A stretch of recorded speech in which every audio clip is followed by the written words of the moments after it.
Hey guys, thought I'd make this video just to talk about some things. You know, I've had some people contact me and mention some different things, and it's all good advice.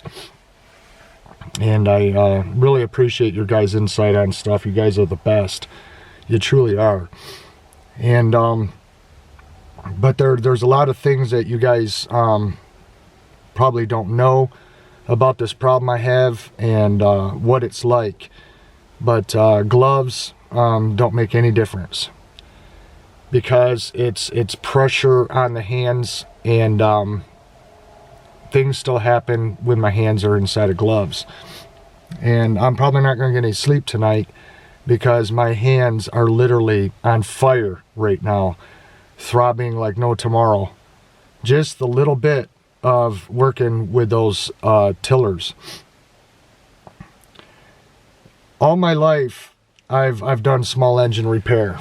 I think I started when I was like 10 years old. I started working on small engines, and that's how I learned, self-taught.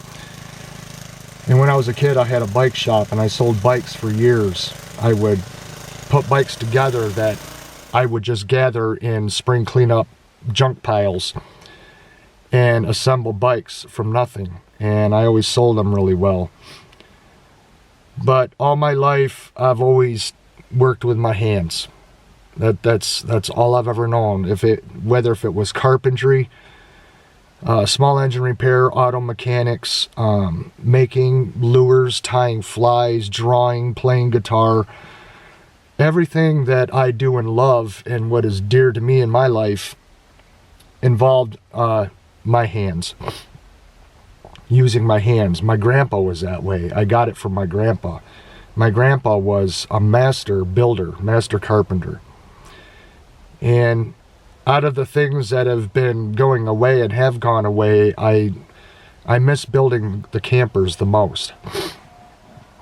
Those were an awful lot of fun. I really, really enjoyed sharing that with everybody on YouTube. I think the time that I've been on YouTube, those were my best days. Those were the best times, because so many people were interested in that. And I had so much fun doing that. I really enjoyed it as much as people enjoyed watching. And I really hope, well, I know a lot of people got a lot of information out of those videos, and so many people have gone on since then and continued to build those campers.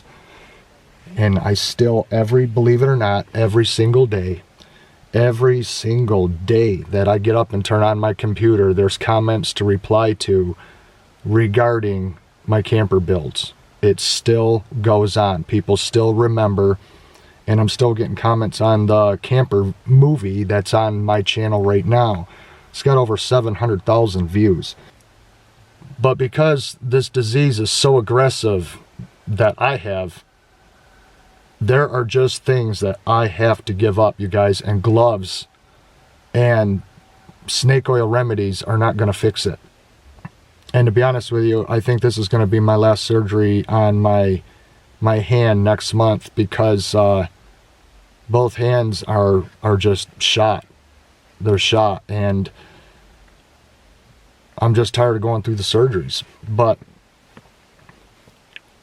when you do hard physical labor, it aggravates the disease, and men have a 3 times higher chance of getting this condition in their hands if you do hard physical labor. It's directly linked to hard physical labor, and that's all I've ever done all my life.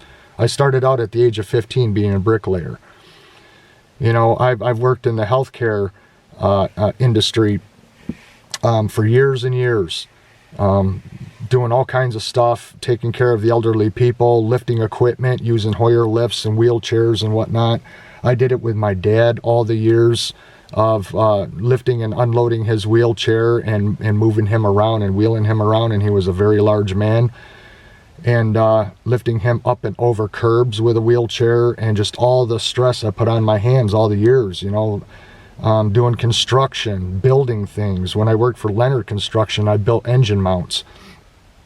big ones. They were made out of 6x6s, and what they did is they were engine cradles for brand new engines coming out of the Cummins engine plant.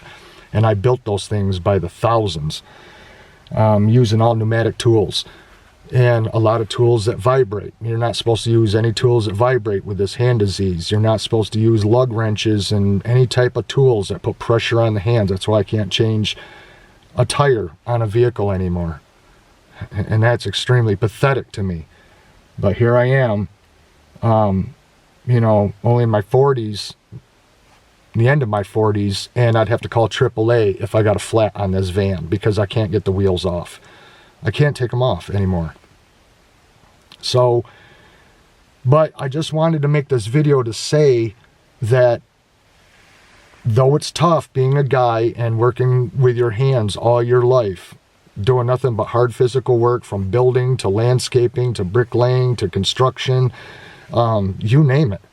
If there was something that could be done with my hands, I would do it. But there's just things I got to say goodbye to. I just can't do that stuff anymore. Because if I don't stop, it's going to cause what this disease is doing to me, it's going to cause it to happen sooner. And I don't want that to happen. So I have to stop doing the things that I want to do. Otherwise, I'm going to pay for it. One of my subscribers said, why don't you use your mind and have someone else use their hands? You know, to where they do the work, but you tell them how to do it. That's just not my style. I've always been the type of person to where it's like, I got to be the one doing the work.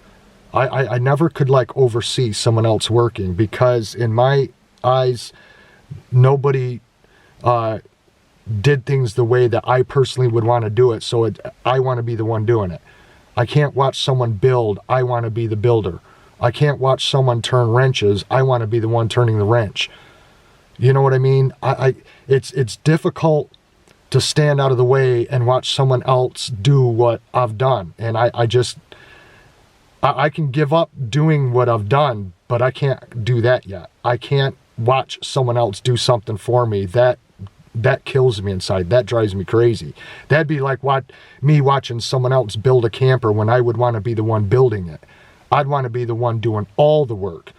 You know, erecting the walls and doing the rungs and insulating it and cutting the windows and putting in the door and installing the LED lights, you know, the trailer lights. And I just, it's hard for me to let someone else take over. That's really hard for me to do. I'm just so set in my ways to where it's like I know how to do something, and it's quicker for me to do it than it is for me to explain to someone else how to do it. It would take like 5 times longer to explain how to do it than if I just did it myself. But there's just things that I got to give up doing. There comes a time in all of our lives where we, you know, sometimes we get cut short, like I did with Dupuytren's and plantar fibroma in my feet. I got cut short. You know, I can't kick shovels anymore like I did when I was doing edging and landscaping, and I can't do the retaining walls and the hardscapes and the water features and the fountains and all the different raised beds and all the landscaping jobs I did, moving boulders with crowbars and pry bars and all that stuff, and trying to get big boulders moved into place and get them positioned. And I just can't put that pressure on myself anymore. My mind says, just do it one more time. Let's just do this one more time. That's why I got these tillers, because I just wanted to turn wrenches one more time. It's just something I got to give up. But there's other things I can do. And I will be doing it. You know, like videos. I don't have to put any pressure on my hands to do videos. And sewing. I still can do sewing. I love to sew. I love to make things on the sewing machine. I do all kinds of stuff on the sewing machine. You guys know that. And I still like to cast lures and fish. Damn, I wish I could have continued on building campers, because that was fun. Because while I was working on one part of the camper, you know, like I'd get up in the morning, have coffee, and then I'd start making a video for YouTube, and I'd say, hey, you guys, and I'd be like, today I'm going to start cutting in the rungs, and I'm going to start installing the rungs. And while I was doing this stuff, I had a bunch of stuff that I had coming in the mail that I ordered on eBay, camper parts like the 14 by 14 roof hatch and stuff like that. So I could keep the jobs going on the camper until those parts came in, and I would get stuff done. So by the time those parts, the UPS truck pulled up in front of my house and unloaded what I needed, I was ready for it. I had the rungs put in. I had the, the thing covered and ready to cut in for the roof hatch and have that part skinned so I could drop it in and seal it and screw it down. And so it worked out beautiful, the timing on it. And that's what I miss, because it flowed, all my steps from starting out with a bare frame to a finished product and taking it to the woods and testing it out, camping in it up at different campgrounds and places I went. So I really miss that a lot. I always wished I could have turned it into a company myself, but I knew if I ever did have the capital to because it costs a lot of money to get a business started. Anybody that's ever tried it knows that's true. They say more businesses fail than succeed, but I think it would succeed because it was so popular. And I don't think I'd have any problem selling them, but I knew going into the future, like where I'm at now, that if I did start a business back in those days, I would have had to hire some younger guys to build them. And I would have had to do the very thing I just said that is hard for me to do, and that is to stand by and watch someone else do my work and supervise and teach them how to build those things and not really be in it 100% like I was when I did it myself, hands-on, because I'm a very hands-on person. I never was the type that could ever stand by and watch someone work. It's like, I need to be doing it. I'm the one that wants to be working and doing that. And that's what I struggle with so much. That bothers me so much. It's fine. I got to give it up. And, but if I had people to build campers and I could supervise and had a garage where we could whip out, because I'd build them in 14 days. 14 days, I'd have a camper ready to tow to the woods. It only took me 2 weeks to build one. So 2 weeks to build one, that's 2 a month if I was doing it myself. And if I had a small crew, we could probably put out a camper a week. That's 4 a month. That's pretty good money at $5,000 a pop. So 20 grand a month.